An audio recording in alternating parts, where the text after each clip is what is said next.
Let's talk about Oklahoma. All right. This is like absolute gauntlet schedule. Now, the out of conference, to a lot of you doesn't look very gauntlet-y, right? You got Maine is their uh, FCS team that they've scheduled on there, but uh, we're Division two, Division, I don't know, Division three, I Division think they're FCS. FCS. Okay. Either way, doesn't matter. Temple, Temple's terrible, right? Win that ball game. Houston and Tulane, um, aren't the toughest out of conference schedules, especially like for the caliber of team that Oklahoma is, but those are two Power Five teams. I mean, Tulane isn't Power Five, right? But they could play at that level, right? John Summerall's got those boys humming over there. I know you really like their transfer portal class. We both love John Summerall as a coach. Okay. It's the SEC schedule that's really brutal for Oklahoma, right? You kind of you get through all your home games, or four of your home games in the first 4 weeks. Then you go, so you play Tennessee in your last home game week four, Auburn week five at Auburn, and you are just about as high on Auburn as anyone. I'm very high on Auburn too. That's a good ball club. That's scary. And when your first road game is going to Jordan Hare, that's that could be very much trouble. Do you agree? Yeah, Auburn is not a team to trifle with on the road. And also, who knows what they're going to look like? They're going to look completely different than I think a year ago offensively, right? Obviously, Cam Coleman comes in. This isn't an Auburn video, but regardless, though, you're going to have a lot of changes there. Hopefully, year two under Hugh Freeze. And welcome to the SEC, right? You got to go play Tennessee, who's damn good, Nico, right? And then also at Auburn, and that's never easy. And then you get a bye, which is awesome. You got to make your way to that bye. The over win total is 7.5, so you're looking at trying to find 8 wins, hitting that over, right? Vegas says you're going to be right around there, 7, 8 wins. It's going to be tough. It's going to be tough, and also like Houston, like you mentioned, not yes, they should be favored, they should win, but still, it's still, the wear and tear is going to get to you. Now, that's my fear with this Oklahoma team. I do think they're deeper. I think Brent Venables did a good job of building this team from the inside out and making sure they can withstand the conference schedule, the tough conference schedule that the SEC brings you. But at the easy, it's easier said than done, right? And you're not going to see it until you're not going to believe it until you actually see it for Oklahoma. Absolutely. And then also, I mean, Texas neutral side, Missouri on the road, Ole Miss on the road, Bama at home, at LSU.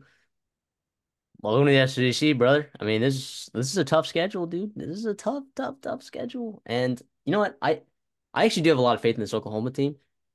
The issue though is, you're playing Auburn when they're on the rise. You're playing Texas when they're on the rise.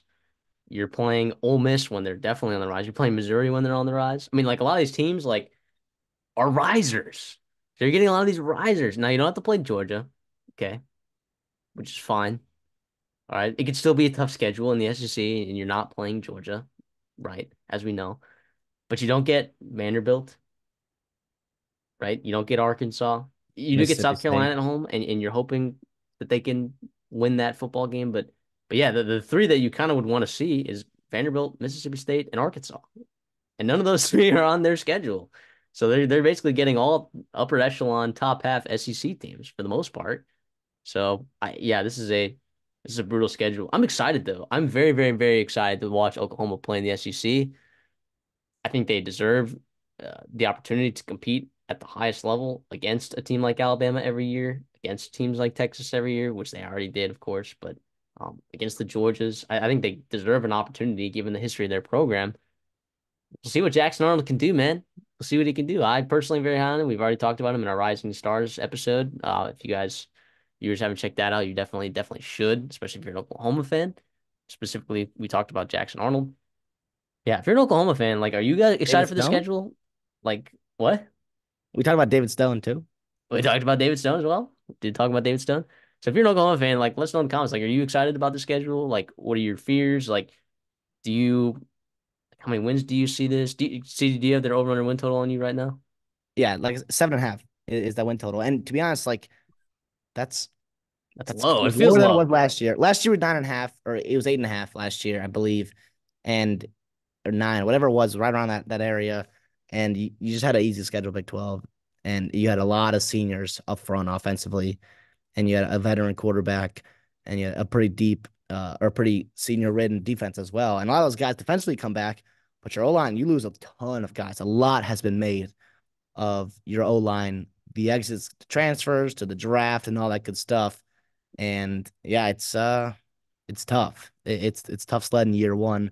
And I think that front five is good enough to hold up. I'm talking about the starting O line is good enough to hold up for the first couple weeks, but it's also like injuries happen, shit hits the fan. You gotta adjust. And Jackson Arnold's gonna be running for his life, come week 9 against Ole Miss or week 11 against Missouri, and then obviously you get that bye week there. But yeah, it's tough. Welcome to the SEC. And now Oklahoma, by the way, it's not like they're not a poverty program at all. They're one of the best programs in college football. They have a pretty damn good head coach, and they're obviously building to become an elite player in the SEC. But it's also like still hard. Like this schedule is still brutal for anybody to play, and Oklahoma just happens to be playing it. Absolutely.